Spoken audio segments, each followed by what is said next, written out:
ಸಮುವೇಲನ ಮೊದಲನೆಯ ಗ್ರಂಥದಿಂದ ವಾಚನ.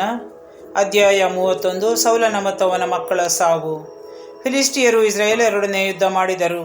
ಇಸ್ರಾಯೇಲರು ಅವರಿಂದ ಅಪಜಯ ಹೊಂದಿ ಗಿಲ್ಬೋವ ಬೆಟ್ಟದಲ್ಲಿ ಹತರಾದರು. ಫಿಲಿಸ್ಟಿಯರು ಸೌಲನನ್ನು ಅವನ ಮಕ್ಕಳನ್ನು ಬಿಡದೆ ಹಿಂದಟ್ಟಿ ಅವನ ಮಕ್ಕಳಾದ ಯೋನಾತಾನನನ್ನು, ಅಬೀದಾದಾಮನನ್ನು, ಮಲ್ಕೀಶ್ವನನ್ನು ಕೊಂದರು. ಸೌಲನಿದ್ದ ಕಡೆಯಲ್ಲಿ ಯುದ್ಧವು ಬಹು ಘೋರವಾಗಿತ್ತು. ಬಿಲ್ಲುಗಾರರು ಅವನಿಗೆ ಗುರಿಯಿಟ್ಟರು.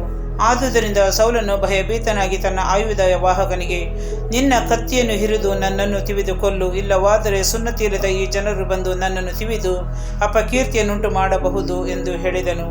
ವಾಹಕನು ಹೆದರಿ ಒಲ್ಲೆ ಎಂದನು. ಆದುದರಿಂದ ಸೌಲನು ತಾನೇ ಕತ್ತಿಯನ್ನು ಹಿರಿದು ಅದರ ಮೇಲೆ ಬಿದ್ದನು.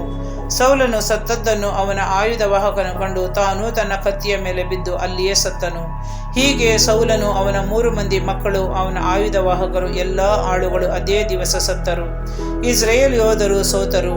ಸೌಲನು ಅವನ ಮಕ್ಕಳು ಸತ್ತರೆಂಬ ಸಮಾಚಾರವನ್ನು ಕಣಿವೆಯ ಆಚೆಯಲ್ಲೂ ಜೋರ್ಡಾನಿನ ಆಚೆಯಲ್ಲೂ ವಾಸವಾಗಿದ್ದ ಇಸ್ರಾಯೇಲರು ಕೇಳಿ ತಮ್ಮ ತಮ್ಮ ಪಟ್ಟಣಗಳನ್ನು ಬಿಟ್ಟು ಓಡಿ ಹೋದರು.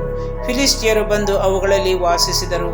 ಮರುದಿನ ಬೆಳಿಗ್ಗೆ ಫಿಲಿಸ್ಟಿಯರು ಸತ್ತವರ ಒಡವೆಗಳನ್ನು ಸುಲಿದುಕೊಳ್ಳುವುದಕ್ಕೆ ಬಂದಾಗ ಸೌಲನು ಅವನ 3 ಮಂದಿ ಮಕ್ಕಳು ಗಿಲ್ಬೋವ ಬೆಟ್ಟದಲ್ಲಿ ಸತ್ತು ಬಿದ್ದಿರುವುದನ್ನು ಕಂಡರು. ಸೌಲನ ತಲೆಯನ್ನು ಕಡಿದು ಅವನ ಆಯುಧಗಳನ್ನು ತೆಗೆದುಕೊಂಡು ಅವುಗಳನ್ನು ತಮ್ಮ ದೇಶದ ಎಲ್ಲ ಕಡೆಗೂ ಕಳುಹಿಸಿದರು. ತಮ್ಮ ಎಲ್ಲ ಜನರಿಗೂ ದೇವಸ್ಥಾನಗಳಿಗೂ ವಿಜಯ ವಾರ್ತೆಯನ್ನು ಮುಟ್ಟಿಸಿದರು. ಅವನ ಆಯುಧಗಳನ್ನು ಅಷ್ಟೋರೆ ದೇವತೆಯ ಗುಡಿಯಲ್ಲಿಟ್ಟರು. ಅವನ ಶವವನ್ನು ಬೆತ್ಷೆಯಾನಿನ ಕೋಟೆಗೋಡೆಗೆ ನೇತು ಹಾಕಿದರು. ಫಿಲಿಸ್ಟಿಯರು ಸೌಲನಿಗೆ ಏನೇನು ಮಾಡಿದರೆಂಬ ವರದಿ ಯಾಬೇಷ್ ಗಿಲ್ಯಾದಿನವರಿಗೆ ಮುಟ್ಟಿತು.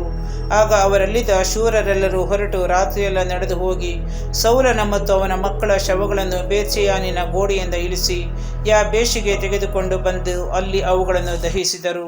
ಅವರ ಎಲುಬುಗಳನ್ನು ಯಾಬೇಷಿನಲ್ಲಿದ್ದ ಪಿಚಲ ವೃಕ್ಷದ ಕೆಳಗೆ ಸಮಾಧಿ ಮಾಡಿ 7 ದಿವಸ ಉಪವಾಸವನ್ನು ಆಚರಿಸಿದರು.